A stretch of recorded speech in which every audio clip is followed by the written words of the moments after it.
Okay, so this is the fabric pattern that I've printed out, and in the instructions it does ask for a 1/4 inch seam allowance. So what I did with my pattern is I just kind of cut it around like this, a little bit bigger, and then I went and made myself a cardboard one. And I always do the biggest size, figuring I can always estimate smaller, but it's harder for me to estimate bigger. So for the outer fabric, which is what is used for this, right, and scoops around here, you want to use this size. I'm just using an old pen to do this. And then I estimate just about 1 inch longer than that. You can also make 2 patterns. One is a little bit bigger and one is smaller if you'd like, if that's easier for you. I like to just do the one. It's easier for me to do. And then you want to make sure that your fabric, see how they're kissing good side to good side? That will save you time on the sewing end of things. So you want to go ahead and just outline it here. So I'm just going to do, just for video purposes, I'm just going to do 2 of the outer fabric and 2 of the liner fabric. Okay. And then when you cut it out, so I like to do it like this because it's so much easier. You're just doing 2 at once. And these will match up identically because they're mirror images of one another. So when you do cut these out, I don't have to do the whole thing for the video, but just make sure that you cut the bottom here. Okay, so this inner fabric, I'm going to switch to one that I already did. This is the inner fabric here. And see how good side to good side, right? So I'm going to get my interfacing, which is over here. So the interfacing, this one is a lightweight. You can use medium weight. I wouldn't use heavyweight. That's too thick. You wouldn't be able to breathe through it very well. So you want one of these on the top and you want one of these on the bottom. I ran out of interfacing, so I don't have one to show you. However, once you sew it together, you're going to sew on this arch right here. It's going to look like this. So I've got my interfacing. I've got one layer of my inner fabric, the other layer of my inner fabric, good size, sides kissing one another, just like we cut it out, right? So you don't have to reposition that. And then on the other side here is the other part of your interfacing. So then, here are ones that I did before the video, but this is the outer fabric. See how it's a little bit longer? That's good. We're going to need that for the loops of our ribbon on the side. So come on over here to the sewing machine. So this is good side to good side kissing, right? Come on over here, and this is 1/4 of an inch stitch. Lock your stitch. Sew right along the arch here.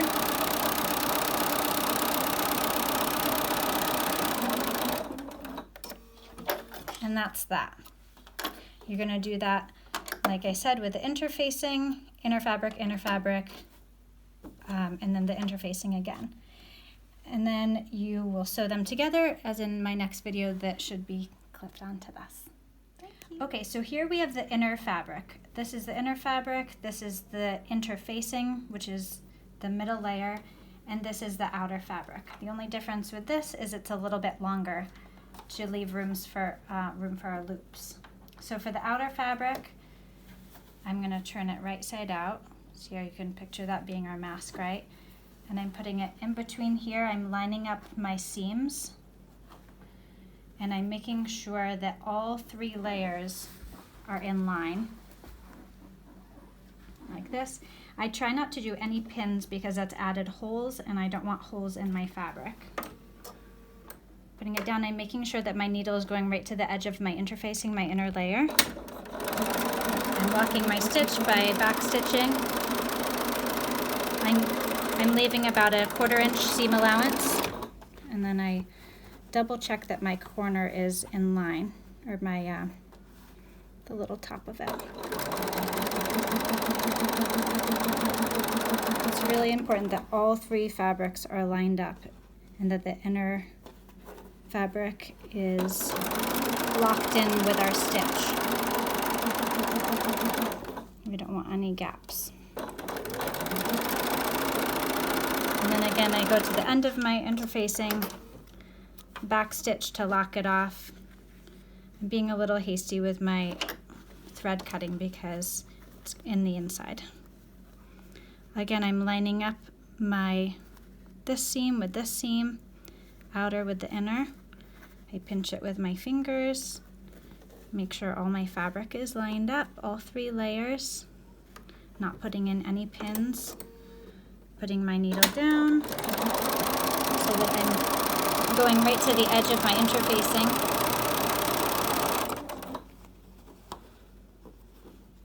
Maybe stop at the inner seam just to be sure that I'm set for the next little zip.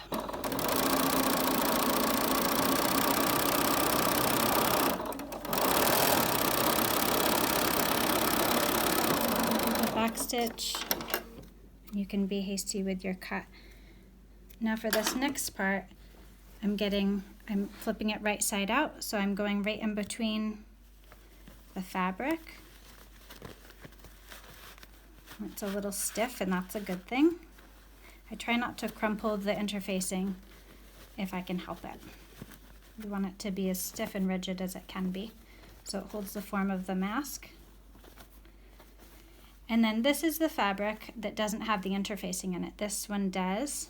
So this is my inner fabric. Unfortunately, I ran out of fabric. So if you have 2 different fabrics for this, it's easier because then it's very obvious which is the inner and which is the outer. And then again, I don't use any pins. I just crease it with my nail. Line up my little sides here.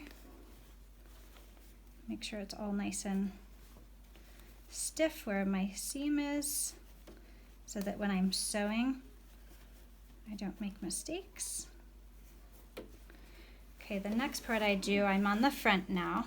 So here's where the nose goes, right? This is the very tip of the arch of the nose.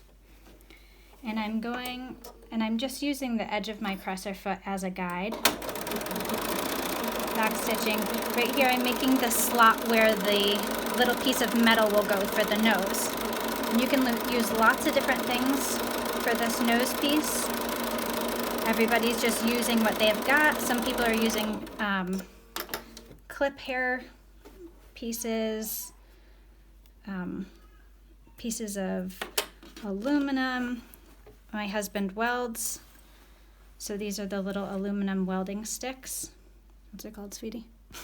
Filler rod. Filler rod. Okay, now pan down here for a sec. So if I just bend this in half and bend it a couple times, it'll break. So I'm trying to make a nice arch for the nose, right? So it looks kind of like that. And then I just carefully bend it, and I'm bending it to the arch of somebody's nose. And obviously everybody's nose is going to be a different angle. I just get it about the width. Now for this part, I go, do you see where the interfacing is here? So I could go on this side and then it would be fabric on both sides, but I'm going on this side because there's interfacing on both sides and it's stronger. So I feed it through like this. I should say the edges of these are filed down. They're very sharp if you just cut them with wire cutters. So file the edges down, or whatever you're using. And I feed it through so that the arch that I've made in my wire is in the arch of the nose here. Now that I've got that in, my outer fabric is 1 inch or so longer than the rest. I'm just going to sew this. I'm not going to lock my stitch on this side because it doesn't matter. I'm going to lock it in another way. I went a little past my fabric just to make sure this interfacing, where is it? Interfacing and the inner fabric is in line here and it's just stitched in place. Again, I'm being a little hasty with my cutting of the threads. You can go back and make it pretty afterwards.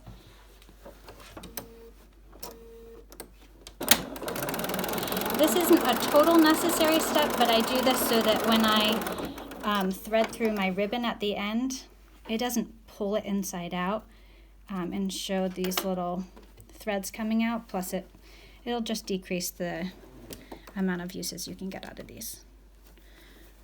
So I just made a tiny bit of a hem there on the side, and I'm folding it over and I'm making sure that it goes over both fabrics, right? I wouldn't want to do this. It wouldn't be very strong and we'd let stuff in here. So I want it to overlap a little bit. And I'm doing this, I'm locking my stitch again, but I'm doing this right on the edge of where I have put the little mini hem in.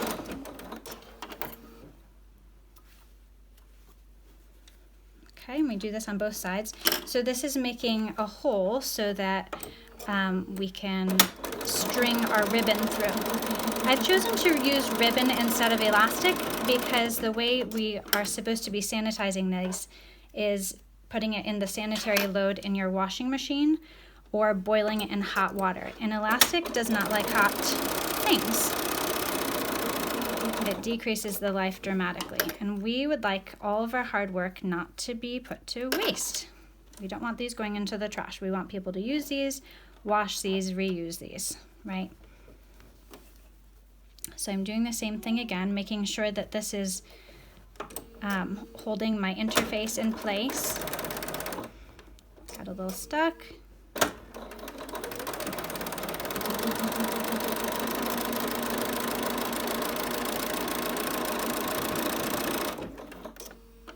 Okay, and now you are ready to put the ribbon in. Okay, so what I'm using for the ribbon is this cross grain ribbon, and I showed you this, I'll show you this again, but it has a little texture to it and it's very strong. So what I'm gonna do is I'm gonna double it over and I'm going to measure out 21 inches end to end, right? And when I cut it, please be sure you have some kind of a lighter or some kind of a candle. You need to burn the edges of it, otherwise it's going to unravel like crazy, okay? Folded it over so it's nice and strong on my safety pin, and I'm just going to thread it through here. And see how I'm doing it with the ends facing the nose piece up on the top? And then I go loop around, so there's a loop like this. And this ribbon, it's ribbed ribbon. I don't know if you can get a close-up of that. It's really strong. So it can hold out throughout the wash. I do a little loose knot on the end just so that it's not as likely to go back through here. It could if somebody really yanked on it, but hopefully they don't do that. And if they do, hopefully they know how to get it back. So this is the idea. You put your head through here. Are you showing my face? Mm-hmm. Okay, so you put your head through here, right? You put this up to your mouth, up to your nose. I guess I'll just use this one and wash it. You pull this, and then you would tie it here. And this is a men's size. You can adjust the nose, you can adjust, see how it's a little bit, it's still tight, but it's a little bit bigger because this is supposed to be for a man's face. This is a large. So that's how you do it.